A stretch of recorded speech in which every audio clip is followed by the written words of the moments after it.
Hello there, fellow cultists. This is DM Nell, and I'm back with another Shadow Talk. And what am I talking about today? Well, I am going to dive in face first into an ancestry. And not just any ancestry, but an ancestry that you wouldn't think is an ancestry. You would think of it more of as a monster, but in Shadow of the Demon Lord, it is an ancestry nonetheless. And that is the Ghoul. So this is a supplement that was, put out many moons ago. Let me see if it says here on the cover. Not seeing a date, but I want to say it was several years back. And that's part of the Poison Pages line of supplements that Schwab Entertainment has put out. And this one focuses on an ancestry, an unusual ancestry for the Ghoul. And there are a few of these. I'm going to start talking about some of the ancestry options that are available for the game. Now, for the Ghoul, most people in most other role-playing games believe that ghouls are undead. And in many other role-playing games, they are undead. However, in Shadow of the Demon Lord, they are not undead creatures. They are actually just cursed living creatures. And so in the lore for this game, in the core world of Rule, there is a curse. Nobody knows where it came from. Some believe it was, created by the old gods, but nobody really knows for sure. And the curse is that any creature that eats the flesh of its own kind is doomed to become a ghoul. And so that's really about it. That's the background for the Ghoul. I mean, there's not a whole lot to it. So if you find yourself out on a deserted island with your buddy, and you ran out of food, and your buddy's looking a little good over here, and you're getting peckish, you might be tempted to take a chunk out of your buddy, and by doing so, you become a ghoul. And that's sucks to be you at that point. So what is exactly a ghoul? Well, besides somebody that eats their buddies, a ghoul is a creature that feeds on their own kind, and he basically become cursed, and their body devolves into this ghoulish creature that is destined to.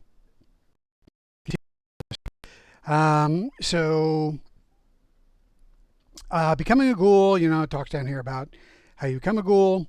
Only living creatures not immune to the disease affliction can become ghouls, so it's kind of treated like a disease. I like to think of it as a curse. Humans are the most common, but it's possible for fauns, halflings, and dwarves to suffer the curse. Characters with the powerful ancestry trait cannot become ghouls. If you belong to an ancestry capable of transforming into a ghoul and you consume the flesh from a creature, alive or dead, who shares your ancestry, you must roll a d6. On a 1, you become defenseless for a d6 hours, and then you transform into a ghoul. On a 2 to 5, you suffer no ill effect. On a 6, you suffer no ill effect, and you are not at risk of becoming a ghoul until after you complete a rest. So, you can get out of it if you're lucky. But yeah, you run the risk. So, you might be able to take the first bite of your buddy for free, but the subsequent bites, eventually you're going to land a 1 on that, and you're going to become a ghoul. So upon becoming a ghoul, you apply all the following traits to your character. So you start off with your base ancestry, and then you pile on the following things to your existing character. So you got attribute scores. Agility increases by +2, and intellect goes down by -2. So not good if you're a wizard or a caster that relies on intelligence or intellect. You might want to stave off that midnight snack, unless you want to be the stupidest wizard on your deserted island. Characteristics: perception +2 and speed -2. Immune damage from disease or poison, diseased or poison. That's a little ironic. Once you become a ghoul, you're now immune to diseases. So there you go. Shadow sight. You can see in areas obscured by shadows as if those areas were well lit. Dreadful appearance. When you attack a living creature that can see you, the target creature must make a will challenge roll. The creature becomes frightened for 1 minute on a failure, or becomes immune to your dreadful appearance until after it completes a rest on a success. Unholy feast. You can use an action to eat one dead creature you can reach, which requires concentrating for 1 minute. At the end of this, and that's 6 rounds. At the end of this time, you utterly consume the target corpse, and you assume its living appearance until you complete a rest. While you have this appearance, you lose the dreadful appearance talent. So let's unpack this, shall we? Unholy feast means that in 1 minute, 6 rounds, you have a corpse, a whole person that you can chug down in its entirety in 1 minute, 6 rounds. So 6 rounds, chomp, chomp, gulp, gulp. You have completely eaten another person. And the bonus is that you look exactly like that person for the rest of that day. And then when you complete a rest, you revert back to your ugly ass form. So that is Unholy Feast, which can come in handy, I guess, if you're wanting to infiltrate someplace. Eat somebody early in the day, waltz in and infiltrate wherever you need to go, and you got the whole day to do what you got to do. If you don't have a rogue or thief with a makeup kit, disguise kit, this might be your best other option. If you happen to have a ghoul in the party. All right, so a curse compulsion. At the end of each round, that you are within short range of a dead creature, you must make a will challenge roll. On a failure, you must move towards the dead creature and use your Unholy Feast talent when you are next able. Once you do so, you lose a cursed compulsion for 1 hour. Okay, that's not bad. Fear the gods. Against creatures wearing or wielding religious symbols or icons, you make attack rolls with 1 bane. So, I guess ghouls, despite not being undead creatures, they still don't dig holy symbols. Powerful ancestry. Again, ironic. Now, you couldn't become a ghoul if you had the powerful ancestry, but now that you are a ghoul, you gain the powerful ancestry. So there's that. When your group attains level 1, you do not choose a novice path instead. Whatever the advancement table indicates you would gain benefits from a novice path, you gain the benefits from your ancestry for that level. If you already chose a novice path before you became a ghoul, remove the path and any benefits you gained from that path, starting with the benefits gained at the highest level and then working backwards. For each set of benefits lost in this way, you gain 1 insanity.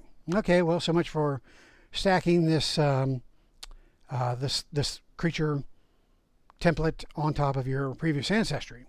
So it looks like you're swapping it out. All right, so you got the level 1 ghoul attributes here: characteristics, defense +1, health +2, perception +1, natural weapons. You can attack with your claws and teeth together. They count as a basic weapon with the finesse property that deals a d6 +3 damage. And then unwholesome recovery. Once per day, when you use your Unholy Feast talent, you heal damage equal to your healing rate. Level 2 ghoul. You get a +1 to defense, +2 to health, and +1 perception. Drink blood. When you attack with your natural weapons and the total of your attack is 20 or higher and exceeds the target number by at least 5, you can drink the blood of a living creature or a living target. The target takes a d6 extra damage and becomes fatigued for 1 minute. While fatigued in this way, the target is also slowed. If already fatigued, the target takes another d6 damage. Gain 1 of the following benefits. Magic. Increase your power by 1. Discover tradition and learn a spell from that tradition. And then magic training. When you attack with a weapon, you make the attack rolls with 1 boon. So all of those are nice things to have. Level 4 ghoul. You get +2 health. You gain 1 of the following benefits, either magic, a tradition, or a spell, or sharpened teeth and claws, your attacks with your natural weapons deal a d6 extra damage. Level 5 Ghoul Expert. You get +2 to your health, gain one of the following benefits: magic, increase your power by 1, and either discover a tradition or spell. And then you get combat prowess. Your attacks with weapons deal an extra d6 damage. And then level 8 Ghoul Expert. +2 to your health, sense flesh. You can sense flesh, which is always a good sense to have.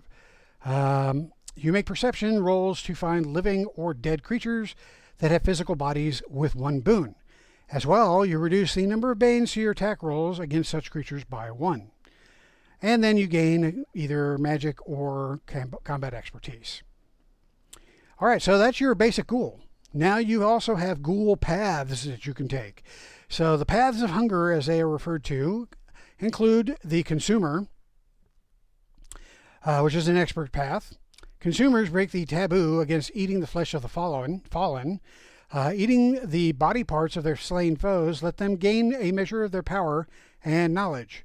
Some consumers see absorbing the potency of the defeated as the fastest way to power. Some are driven by long-ago trauma that manifests as a compulsion to dine upon their enemies, while others simply lack the empathy to understand why such an act repulses most right-thinking people. To choose this expert path, you must be a living creature that can eat. All right. So, I guess you don't have to be a ghoul when you take the Path of Hunger, but you're going to be one shortly afterwards. Okay, level 3 Consumer. You get attributes increases by 2 by 1, +3 to health, +1 power. Corrupted Development, increase your corruption by 1. Then you get magic. Then you get to Devour. Once per day, you can perform a ceremony. Well, it's the same as the Ghoul Devourer, I'm guessing. Maybe not. Let's see. Once per day, you can perform a ceremony of the remains of a living creature killed by you or a member of your party. You must complete the ritual within 6 hours of the creature's death, and the ritual takes 1 hour to perform. If you finish the ritual and spend 10 minutes eating the desecrated flesh, you gain a benefit depending on the body part you eat. See body parts table. The benefits last until you complete a rest. So what are the body part benefits? If you drink blood at the end of each hour, you automatically heal damage equal to the power score of the creature you consumed. If you eat the bone, you gain +1 bonus to defense. Okay. Brains. Send more brains. Send more cops. You speak all languages known by the creature you consumed. As well, you gain access to some of the creature's memories, which grants you 1 boon on intellect challenge rolls. Eyes. You make all perception rolls with 1 boon. In addition, if the dead creature had shadow sight or dark sight or true sight traits, you gain the trait. Not bad. Flesh. You gain a bonus to health equal to your group level. Heart. If the creature could cast spells, choose one of the spells the creature knew whose rank is equal to or less than your power score. Gain 1 casting of that spell. So, that's interesting. So you can temporarily cast a spell. Liver. You gain one of the creature's immunities. And tongue. In social situations, you make attack rolls with 1 boon. You can speak all languages the dead creature spoke and can imitate its voice, call, song, or other vocalizations perfectly. All right, nice. So that's Devourer. So that's not the same as the Ghoul trait. Resist Ghoul Curse. The ceremony you perform as part of your Devour talent protects you from becoming a ghoul. If you use your Devour talent, to consume a creature that shares your ancestry, you do not roll a d6 to see if you become a ghoul. However, each time you gain corruption, you must roll a d6 to see if you become a ghoul. Okay, so it looks like you can potentially remain a non-ghoul for a time. Eventually, you're going to be a ghoul. All right, so level 6 consumer, health +3, magic, and then great hunger. You can use the Devour talent twice. The benefits of doing so are cumulative, provided they come from different creatures and different body parts. Then level 9, master consumer. Health +3, power +1, magic, and cannibalism. When you use Devour to eat a body part from a creature of your ancestry, the benefit lasts until you eat a body part from another creature that shares your ancestry. Each time you gain 1 corruption. All right, very nice. And then we have the expert path called the Collector. Collectors take body parts from the creatures they kill, wearing them proudly as trophies and drawing strength from them. Many collectors come from primitive cultures of which their warriors display trophies to show their combat skill or their kill count. Many squadrons of orcs developed unique trophy-taking traditions while fighting for the Empire, as some have elite human and dwarf fighting forces.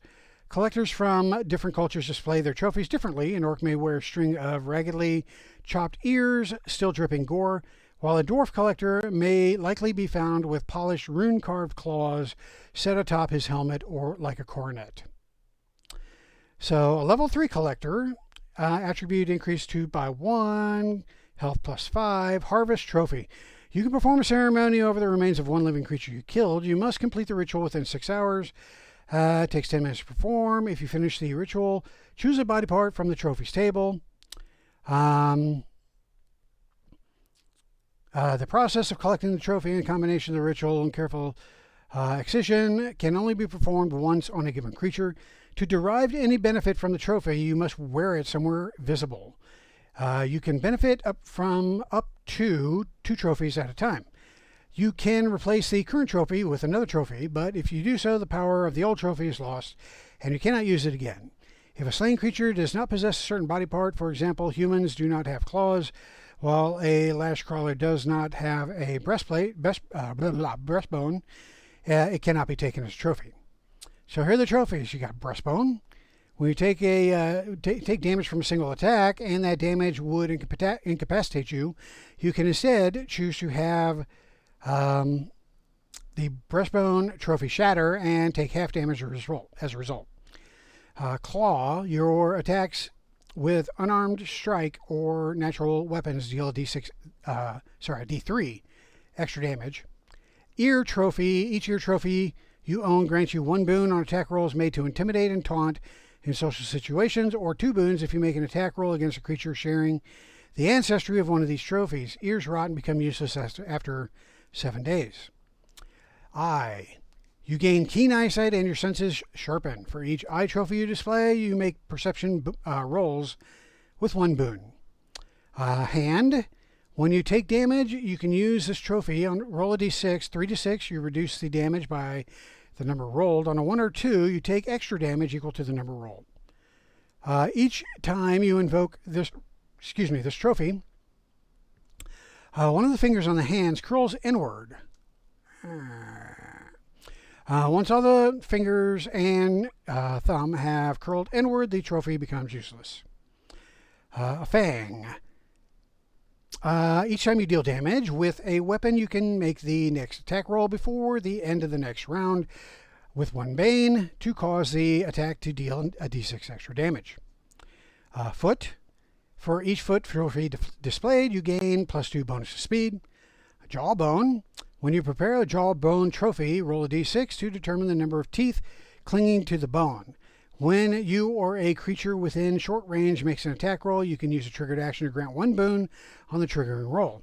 Each time you invoke this trophy, one of the teeth crumbles to powder. Once all the teeth are gone, the trophy is useless. And then rib, you have +1 bonus to defense against ranged attacks. And finally, the skull cap. This trophy imposes 1 bane on attack rolls against your intellect or will.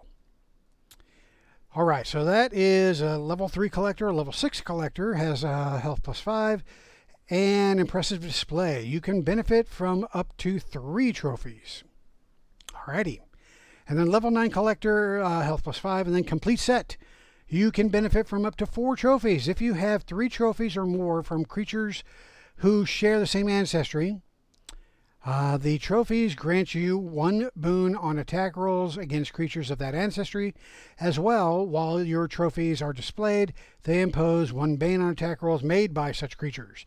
Finally, the trophies grant you 1 boon on attack rolls to intimidate and taunt such creatures in social situations. All right, so there you go. Paths of Hunger and the Ghoul ancestry.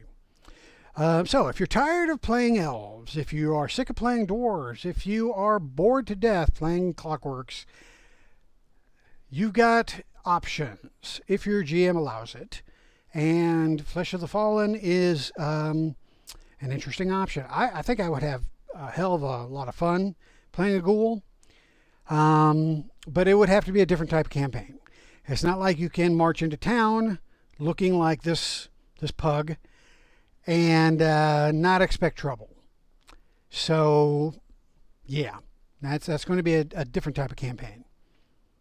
So, with that, I'm going to go ahead and wrap up this video. Thanks for watching. Appreciate your views. If you want to see more of this, subscribe. Hit the bell icon if you want to see my new videos pop up into your feed. And otherwise, I am going to get the hell out of here. So thanks for watching once again. Hail the Demon Lord. And how do you turn this damn thing off?